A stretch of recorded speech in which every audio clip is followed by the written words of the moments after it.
Hello, ladies and gentlemen, and welcome back to my NHL 20 franchise mode here in the state of hockey. Before I start up the season simulation discussing all that jazz, I want to discuss a few things. First, I am completely stuffed up. Apparently it's allergy season, and my entire throat is closing in on itself, and I'm so stuffed up I can barely breathe. Good thing I can still see my screen, so I can still record. And I can still talk. Secondly, 450, we just passed that incredibly quick, guys. You are phenomenal. I love you guys so much. And third thing I want to discuss, I asked my bud, SnipeNScore Productions, his link to his YouTube channel will be in the description below.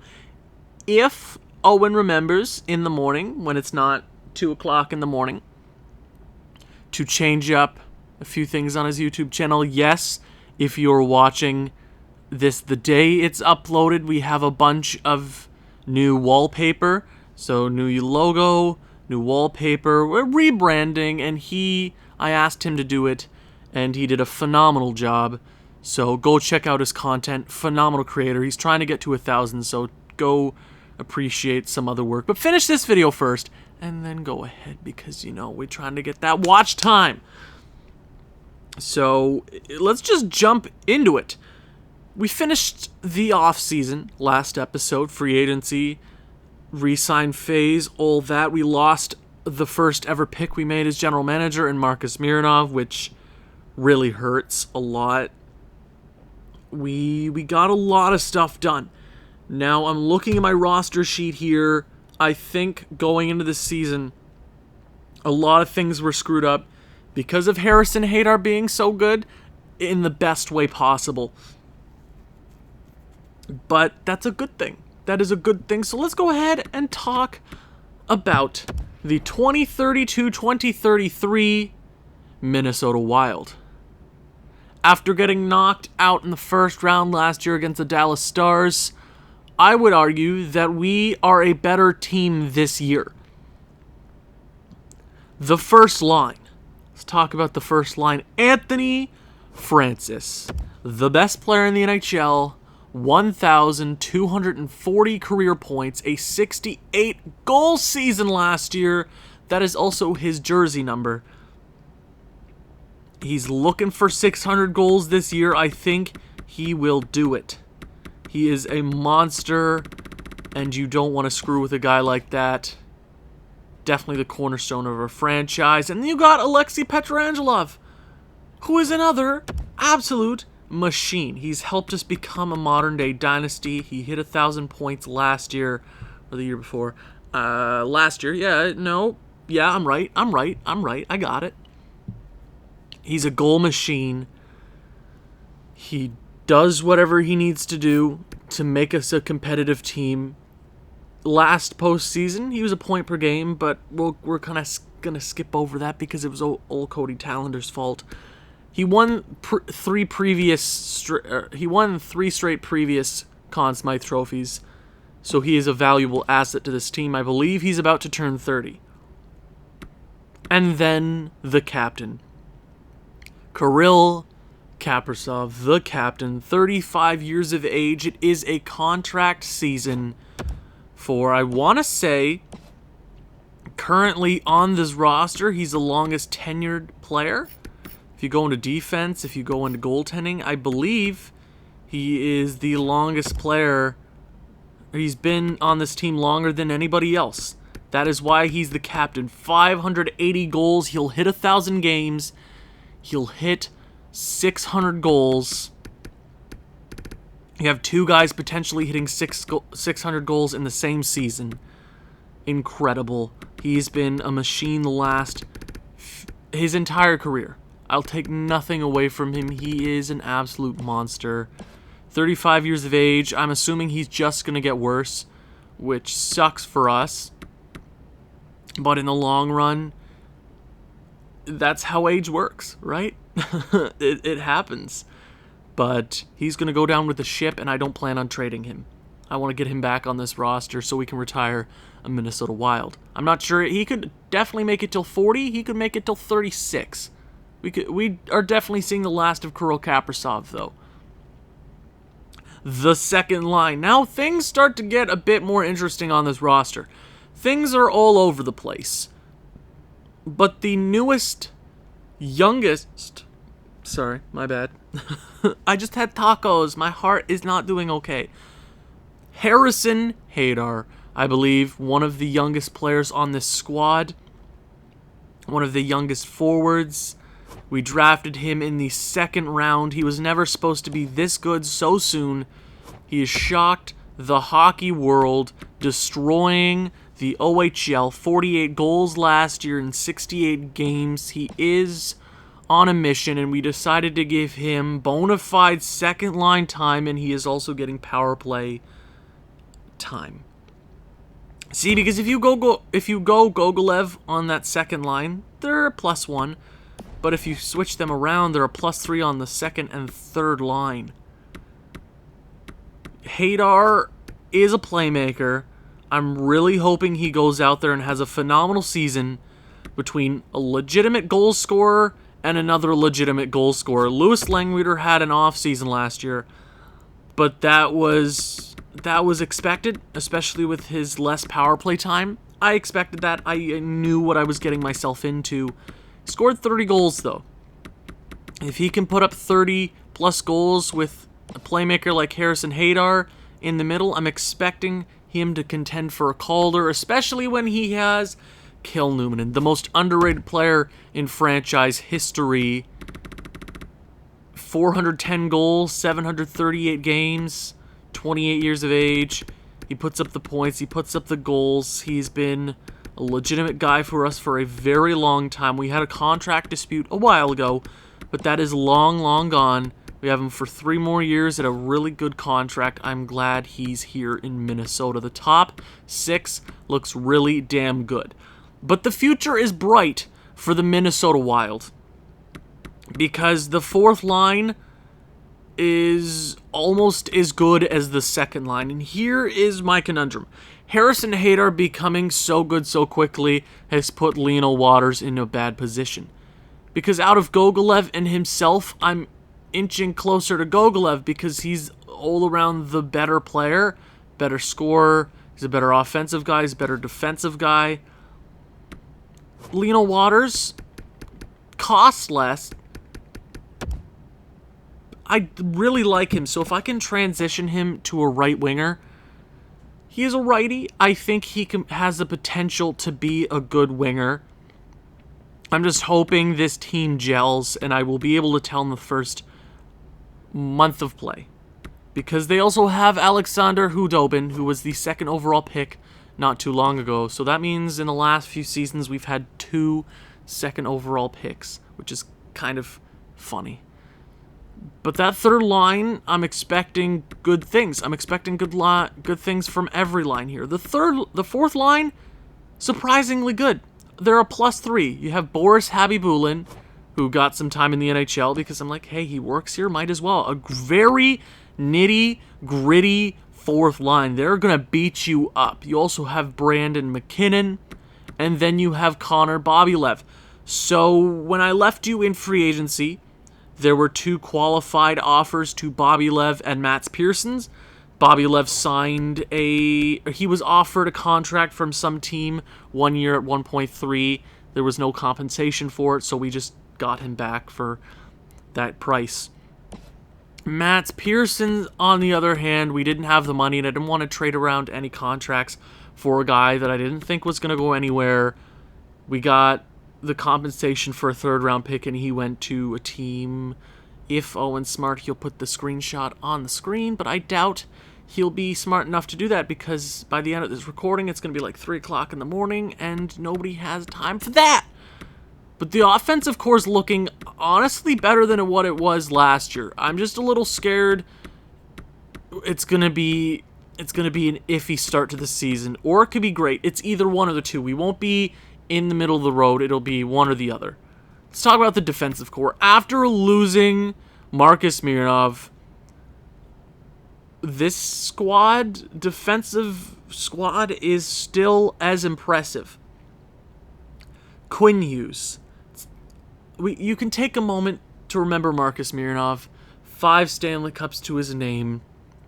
First ever draft pick as general manager. I will never forget him, but he was asking for way too much money. I didn't think, if I had the money to spend, I would, but he just didn't want to negotiate prices, and I didn't want to go that route. If you want to be here in Minnesota, you'll stay, but if you don't want to be here, I'm not going to force you to be here. But let's talk about the man, Quinn Hughes. Now, I'm a little scared. Not gonna lie, Quinn Hughes has dropped down 2 overall. I'm assuming it's a bit morale, a bit just because of his age. 32, that's not that old. But he has been playing 82 games a season for like every year, basically a full season every single year for the last his entire NHL career. Right? He's been a 100-point guy a few times, and not a point per game player every season. He's the best defenseman of his generation. There is no doubt in my mind that he is a first ballot Hall of Famer, and if Kaprizov drops up before Quinn Hughes, then Quinn Hughes will get the captaincy. I'm saying it now. Quinn Hughes deserves the C, and we did lose Marcus Mironov, so there is a letter on the table. We'll discuss that in a few moments, but Quinn Hughes, I'm hoping, puts up a good season. How many points is this dude at? He's at the end of I have to Google how many points, all-time defensive points. He's almost at 1,000 assists. He'll hit it this year. He'll hit, if he has a point per game season, he'll hit 1,200 points. That's insane. And his partner this year, Brandt Clarke, they've been a tag team duo for the last 7-8 years. They've been hooked together. They've been really stellar. Former 5th overall pick. He's the one that stayed over Marcus Mironov. He's making 10.7 over the next 7 years. He's definitely worth it. He'll definitely take the reins from Quinn Hughes going forward. We know he's capable of some dominant potential Norris seasons. I'm glad he's still here in Minnesota. Let's talk about the future. Other than Brandt Clarke and Quinn Hughes, the rest of the guys on this defensive core are 25 and under. Harry Parrish, former 5th overall selection, is going to take over for Quinn Hughes very, very soon. His partner is Georges Bissonnette, who is honestly the more impressive of the two at this very point in time. I'm assuming Harry Parrish will start taking strides, especially this season. Bissonnette has been important, and he will be important going forward. The bottom pairing. Brent Perez, who was selected with the 31st overall pick in 2030, has really stepped up his game. I'm hoping he can be a solid contributor to the squad here in Minnesota. He had a great year in Iowa last year. I'm hoping for good things. His partner, the reigning, is that the right word to use? Matthias Grossman. I was supposed to say reigning 2nd overall pick, but my brain is completely fogged because it's 2 o'clock in the morning, and I decided to wait till 2 o'clock in the morning because I'm stupid. So, what are you really expecting here? He's getting some special team time. I'm hoping for a good season for him, especially when Quinn Hughes gets knocked down a peg. You can definitely see Grossman going up into a top 4, potentially a top 2 position somewhere in the near future. We are not struggling defensively for years to come. That's why we were okay with losing Marcus Mironov. Let's talk about special teams. Now, there is no problem with special teams until you get all the way to 3-on-3 or three-man penalty kill. But other than that, our power plays are going to be insane. Hudobin and Haydar are getting a few chances. Hudobin's still 19. He's like that underrated guy on your squad. I know he's going to break out here very, very soon. So we give him some power play time. I'm expecting some big things from him. 4-man power play. Gogolev, Waters, Harry Parrish getting some time there. Big things. Come on, penalty kill. They are a -2 there on the top pairing. But with their overalls, we should be relatively fine. That's the best. I tried every tandem. Nothing seemed to work very well. So I just went with that. They'll be fine, I'm pretty sure. Habibulin and Bobby Lev are going to crush some stupid people into the boards. Perez and Brandt Clark, they are absolutely fine. 3-man penalty kill. This is the best I could have gotten it. I thought, let's put out the best centers you have and go from there. That's the best we got it. Grossman getting some time. Same with Brent Perez. They should be relatively fine. I'm not too worried about that. Extra lines. Look, it's pretty automatic. Year in, year out. I show you the rosters. There's only been a few major changes over the last few seasons. We're relatively the same. You got your big, I don't know what you would call it now. You got your Anthony Francis, Kaprizov, Lengweeder. Did I say Petrangelov? Quinn Hughes, Brandt Clark. Your big guys. Basically. Newman. Why do I always forget Newman? I'm so sorry. Our goaltenders this year, and that's also something I have to discuss before we start simulating. Our backup this year, Kirk Arseny, former Tampa Bay Lightning.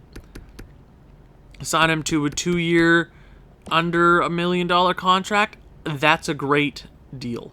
And our starting goaltender. This season, Christian Pettersson has taken the reins from Cody Tallender. And yes, we need to still trade Cody Tallender. There are a few options I have here, but we will talk about that here very soon. I'm giving you the reins. You go and take it, win yourself a Vezina. Scratched players this year.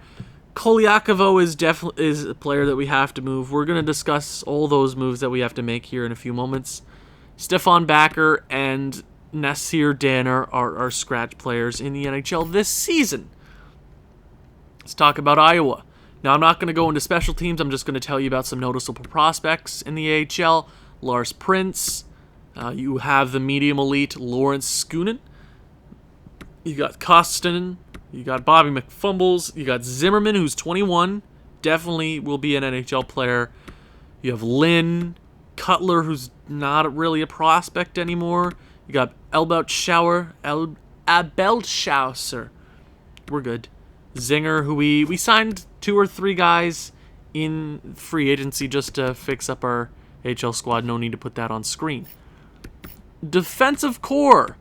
Noticeable guys here you have, I believe it's just Lawrence Webb. And then you got Marko Karppinen, who are the 2 most noticeable prospects there on the defensive core. They should be A-okay to go this season. I'm expecting some big things from Webb. He should be an NHL player for us someday. Goaltending situation. It's not really a situation, but our starting goaltender in the AHL, Theo Greiba, and then our backup is Gordon Layton. Scratch players in the AHL this year. Nothing super exciting. You see Tallender there. I just sent him down to the AHL just to make some room in the NHL. Then you have Sizik. So, some things I need to discuss before we simulate. We have to put some things into motion. First, I want to go ahead and offer a contract to the best player in the NHL, the reigning Art Ross and MVP trophy winner, Anthony Francis. He is asking for $16 million over 7 seasons. Now, 100% worth it. There are a few big guys that have to be re-signed this season, and I want to make sure we get him under the books, or on the books? On the books right away. Now, if we give him the .85 trick, we should get him for $14 million. I think that's 100% a fair deal for both parties. He knows what he's worth. 16, he's worth more than 16 if we're being honest here. I'm really hoping he signs that deal because we also have to sign Kaprizov and Pettersson. Pettersson right now, I want to offer a contract. 2 years. After 2 years, it goes up to, 8 years, he'd want $8 million. So right as it stands, I'll give him the 2-year deal at 1.5 as a starting goaltender, I think that does wonders for us going forward. We get him at a steal, especially if he's a good goaltender for us. I'm doing all these moves now just to make it easier for us heading into the offseason. So those are only the two most noticeable signings I want to make at this very point in time, because Bobby Lev is fine. All these other guys I can worry about some other time. Kaprizov is an interesting contract. Going forward, he is obviously going to digress in his attributes, in his statistics. That is just a fact. That's how life works in this game. It just happens. $8.1 million. I do not want to sign him for that contract. He's worth it. He's definitely worth the premium. But I think as he digresses, he's going to ask for less, which is going to be positive for us heading forward, especially with how cap-strapped we are. Now, I'm hoping those guys sign. Please, Anthony Francis, don't make it hard for me. So, we have 2 trades to make. First, we have to trade Cody Tallender to a squad. Now, we signed Cody Tallender on the basis of trading him because we knew we were losing Mironov and Cody Tallender. We wanted to trade one of them away to get some value. Marcus Mironov was not in the picture at the time because he didn't want to negotiate a contract. And then I thought, well, if we negotiate a contract, then it'll be too much money to trade away. Now $1 million is relatively easy to trade away. But going into this season, I expected some team would maybe want him. I tried find trade. I tried all that. Trust me, I did. But we couldn't find anything that really fit the puzzle piece. So I have a few teams written down that I want to check out, that I want to potentially make a trade with. Now, there's a lot of teams that I have written down that potentially need a goaltender, need a star goaltender heading forward, that will give up a pick. Like, at this very point in time, it's 1 year of Cody Tallender for a first-round pick. Florida is a team that has struggled the last few seasons. Mackey isn't the best of goaltenders. Their backup, they could do better. So if they get a guy like this, it could 100% help them out heading forward. It could very much help them. I'll do it for a first straight up. Maybe it'll work for us. And that'll work. You know what? Since we've had such a hard time, I've had a really tough time trying to find a trade for Cody Tallender. Trust me, I've scoured the NHL for the perfect trade. Since this is the only trade that is working, they don't want to necessarily trade away their first, but for a star goaltender, as Cody Tallender is technically, he's won a few Stanley Cups. I'm willing to do this trade. Enjoy Florida. Florida, they've been needing to legitimately compete for a few years. With Barkov, Damian Hunter, Ekblad, they 100% need to continue to compete. So, that is one trade that we made. Cody, I don't know why I need to edit any lines.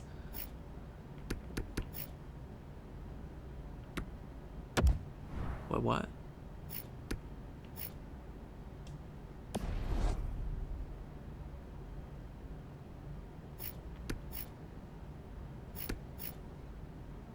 Well, sorry, I thought I just had a stroke there. What? Am I okay? Sorry, I don't know if I'm so brain fucked. Wait, Arsenal was in the NHL. What? I'm so sorry. My brain completely stopped working there. I thought I thought I traded Arsenal. I swear to God, I thought what? But he. Okay, everything's good. Everything seems to be fine. Okay. Wow. I'm fine. Like, I'm legit fine. But that freaked me out there for a bit. I don't know if that got you too. I don't know what that was. I'm not even going to cut that out. That was just really weird. So, why have I stopped here on Buffalo? It's because we need to trade a player, and obviously all the trades that we make are with Buffalo. Hello, Buffalo. We made a trade with them during the draft for the 2nd overall pick.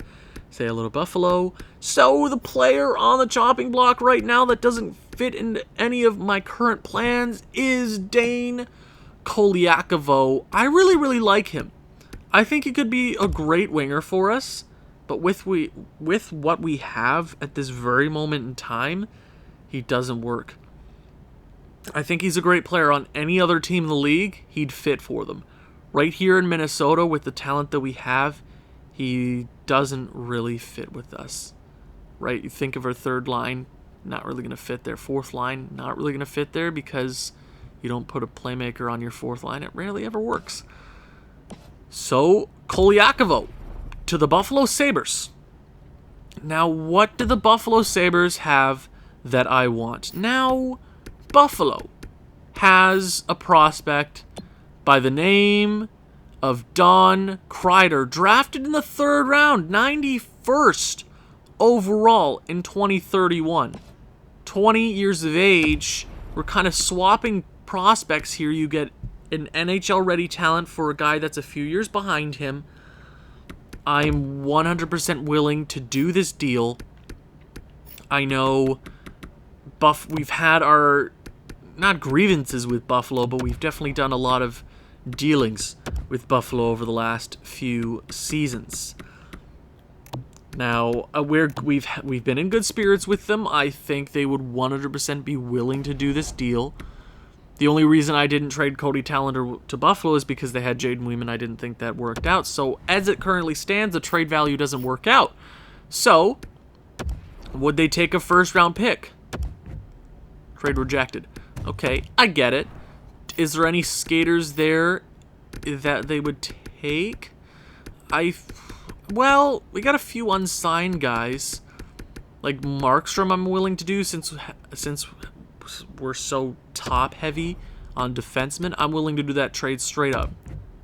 Trade accepted. Dane Koliakovo to the Buffalo Sabres. We swap prospects. Legitimately, I think Don Kreider is going to be a much better player for us heading forward just because he's got 3 years. He's 3 years younger than Dane Koliakovo, and he's only 3 overall less than him. Now, I want to make sure, yeah, he is playing in the CHL, so we are good to go for the NHL season. That is basically everything I wanted to discuss. But one more thing, I know, there's one more thing we have to talk about. Marcus Mironov was the former assistant captain of the Minnesota Wild. You have one assistant, Anthony Francis. Kaprizov with the C, and I decided to give the other A to Quinn Hughes. He's been without a letter his entire time here in Minnesota. It's been a long time coming. Congratulations, Quinn Hughes. You 100% deserve that letter. I almost said contract. I don't know what. He's 100% worth the contract. It's whatever. So let's sim up to the start of the season, Owen. Let's get it underway. Wow, this is an episode and a half. I should stop recording this late into the evening, but Christian Pettersson has signed that deal. That is huge for us, but there is one contract I have in mind. Anthony Francis signs the deal, 7-year contract, bringing him up till 35, 36 years of age. I am so happy to bring him back here in Minnesota. I love that. It's huge for us. Big. Our cornerstone. Our generational talent.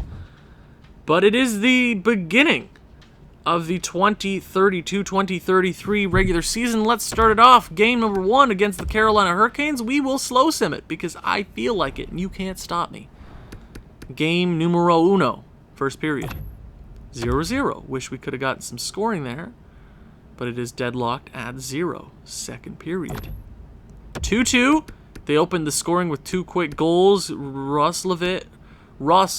Yeah, I got that right. And Luke Hughes. Kirill Kaprizov on the power play, and then Harry Parrish. Third period is underway. Shots are pretty even. Will we walk out of game number 1 W?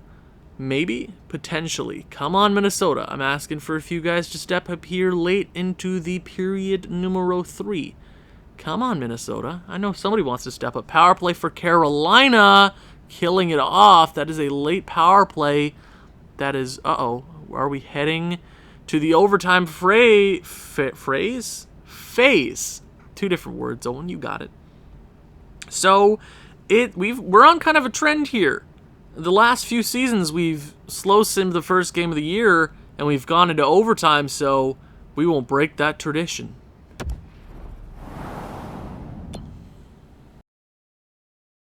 Game 1 overtime. Can't get any sweeter than this. Will we walk out of game number 1 victory? I'm not too sure. We do tend to struggle in the overtime frame. Evgeny Kuznetsov around the net. Is he going to go for the lacrosse goal? Goal? My anglais is terrible, por favor. Oh my. So the last time we saw the Minnesota Wild in play was in overtime of game number 5 against the Dallas Stars in round number 1. Pettersson is in net. He was definitely the star of that round, even though he only went 1-0-1. He was definitely impressive in those games. Keep it up, Pettersson. Gonna have to be big for us this season. Can we get one goalie that steps up in one season? That'd be great for us. He gets leveled there. That's a partial breakaway in front. Poke check. That is a huge stop there for Pettersson. Pietrangelo, what's he gonna do here? Over Hughes. He will drop that into the neutral zone. Back over to Pietrangelo. Use his big body to get in the zone. Francis is right there in front. He will bump the goalie. That will go for Svechnikov. Don't know who got the puck there. Poke check it, guys. Come on. Use your big bodies. Over to Hughes. Pettersson with the big glove save. Smothers it up, slowing the pace of this game. Okay. Nice pace to this period. Keep it going. Keep it going, Minnesota. I believe that's Ludwig Pearson on the draw over to Aho. Gogolev. Is that going to be a breakaway? That's a 2-on-0 partially, but Middlestat will break up the play. Sebastian Aho over to Pearson. Back to Sebastian Aho. It's 2-on-2. He's got a little bit of room, and that is around the net over to Gogolev. Power forward move. Okay.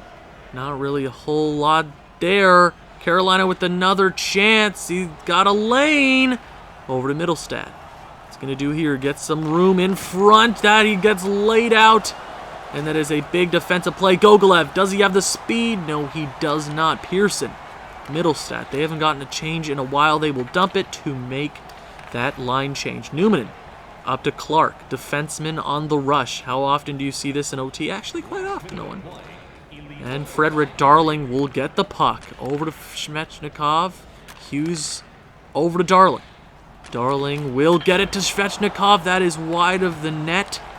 And Kaprizov, the captain of the squad, looking for the overtime winner. He has a power play goal tonight. Svechnikov has been on this ice forever, it feels like. Darling misses the net. Brant Clark, we have 30 seconds left remaining in the 3-on-3 overtime. This will go to a sudden death shootout. Sudden death, is that the right word? Whatever. Okay. Toe drags, and he will send it up to Waters. Waters with the chance to end it. This might be the last rush of the evening. Pietrangelo in front for Waters. Back to the point. Quinn Hughes, Pietrangelo. He will lose the puck, gets stripped. And he will send this puck up for one late chance for Jolinen. And that's actually a save for Pettersson, and it will come down to the goaltenders in this game, ladies and gents. Pettersson with a few key saves there in overtime. Every save matters. So we are heading into the shootout. Haven't seen one of these in quite some time. So here we go, Minnesota. It all comes down to the goaltenders here. It's been a really tight game for each goalkeeper. So who will come out on top? Anthony Francis with the first opportunity of the shootout will do absolutely nothing as a 99 overall. And that gets smothered. Cool. Okay. Shields with the big stop there in the shootout. Frederick Darling for the Carolina Hurricanes. Skates up the middle. Plays with it, and that's an easy goal. Just dipsy doodles his way in for a backhand goal. Yeah, that was too far out of your net, Pettersson. My gosh. So, are we going to tie this one up here on our next chance? Who is going to be the man? Petrangelov, I'm not actually too sure. Yeah, enjoy your goal there. It's whatever. Newman, legit goal scorer. What's he going to do here? Is he going to pull off a move? What the hell was... What is the AI? What was that? What was that? God damn it, the AI. What is this? Svechnikov, I believe, can end this game here with a goal. Is he going to score here? He will be stopped by Pedersen. Minnesota has one more opportunity to keep this game going. Pedersen is doing everything in his power. Number 97, the captain, has one shot to tie this game up, and he will get poke-checked. The Carolina Hurricanes walk out with a squeaky victory in the shootout. Minnesota walks out with 1 point, kind of disappointed in game number 1, just like last year where we dropped it in overtime. But it's kind of what we're getting used to at this point. But Carolina with the big victory there. It goes down to the shootout. Shootout should never exist in the first place as it stands. But you know what? It was an okay game for Minnesota. Overtime was entertaining as hell. So, plan this episode is going to sim through the first 2 months. I think that makes sense. I like that idea. And then next episode, we just shimmerate the rest of the season. Wow, I am absolutely struggling here. Okay, first month of play. I will not slow sim against Dallas because I believe in voodoo, and we will get stomped.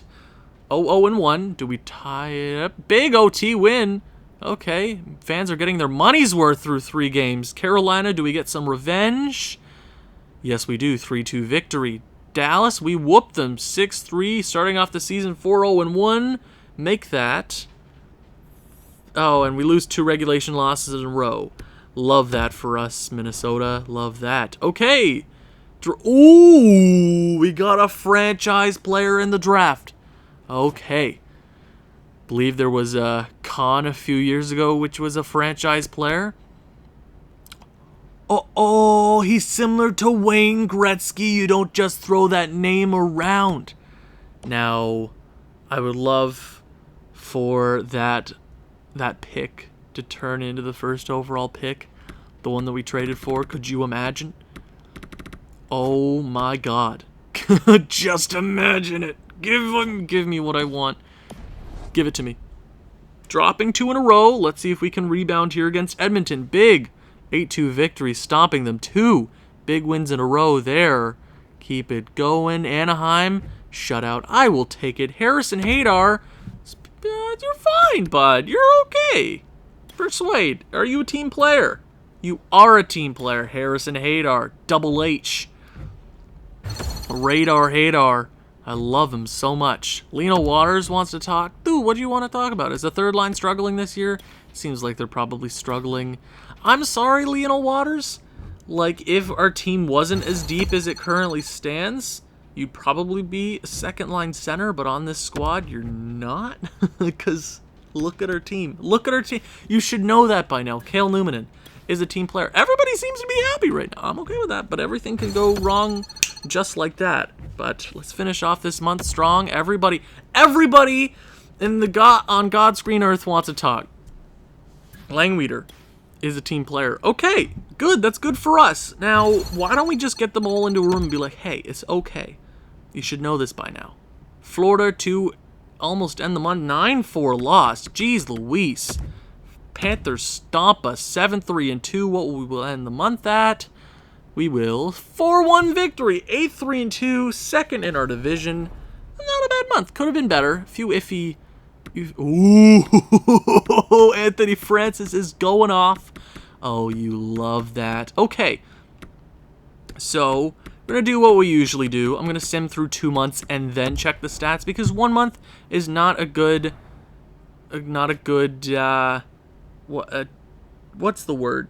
Not a good, what's the word? Not a good showing?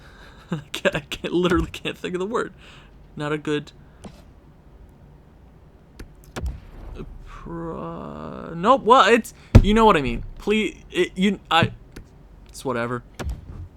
You guys don't care. 8-4-2. Loss against the Chicago Blackhawks. Can we beat some Western teams here? Keep it going. Bobby McFumbles, get back there in the AHL, bud. Come on. What was the word I was thinking of? Is it that late? It is 2:41 a.m. So, be thankful. The day that this is going up, I stayed up after recording this, edited it, uploaded it, and then went to bed. Just be happy that he's off the next day. Jameson Wellwood wants to talk. So with the 9-game trial complete, he's staying in the NHL. I'm assuming he's talking about Matthias Grossman. I'm assuming he's doing okay. So, he's okay. Come on here, Minnesota. Let's get the show on the road. Troy Terry, I'm assuming. No, thank you. I'm very diligent with my first-round picks. So, I don't want to trade it away for a depth guy. Am I on crack? Okay, 13-6-2. We are not performing as well as, see, we're middle of the pack. I said if we're one or the other, we're not going to be middle of the pack. It's going to either be, we're going to be terrible or we're going to be great. And what did of course, I'm never right. When am I ever right? Except, oh my God, Lino Waters, don't you start with me, boy. I will throw you into the sun. What are you going to do, Waters? Oh my God. Oh, stop talking to me. I don't want to talk to you. I don't, even though you're happy. Just get over it. Can I bring them all into one room and tell them, hey, stop calling me. Please, just win games. It's your job now. Please. Tampa Bay to end the month. We are 5-3 loss. Damn, Minnesota. 17-8-2.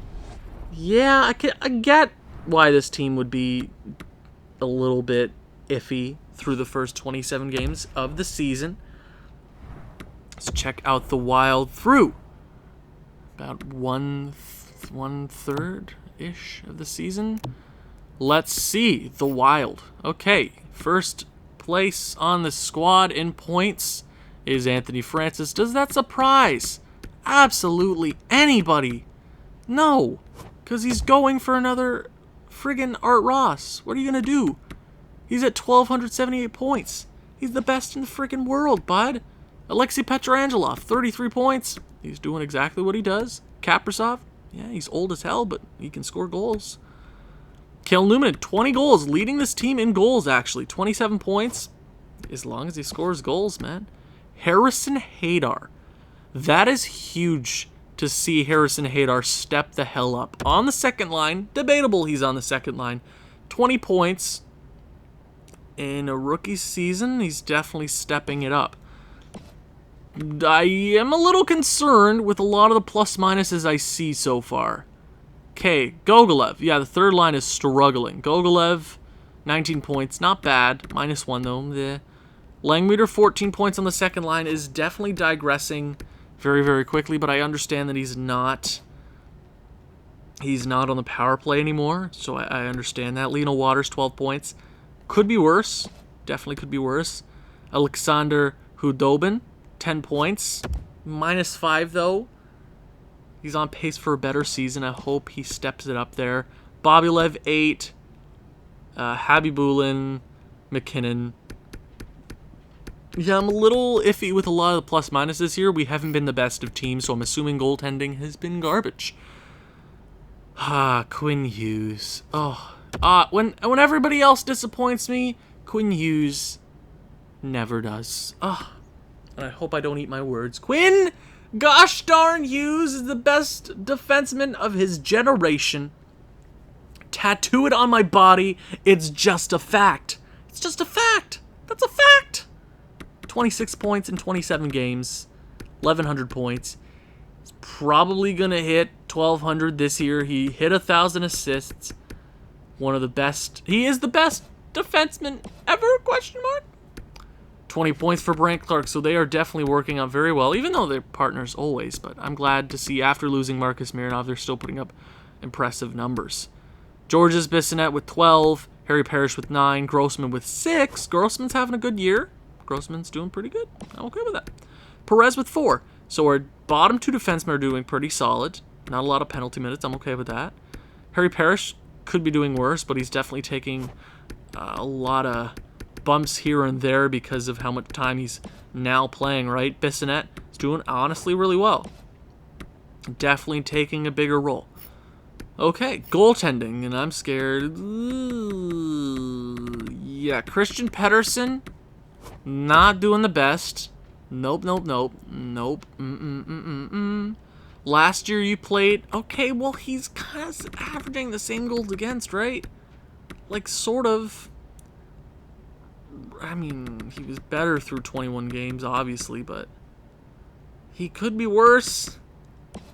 Goals against is what I'm really looking at this very moment in time.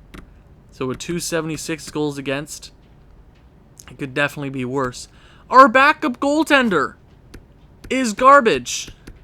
Why can we never have a good goaltending tandem? Ever.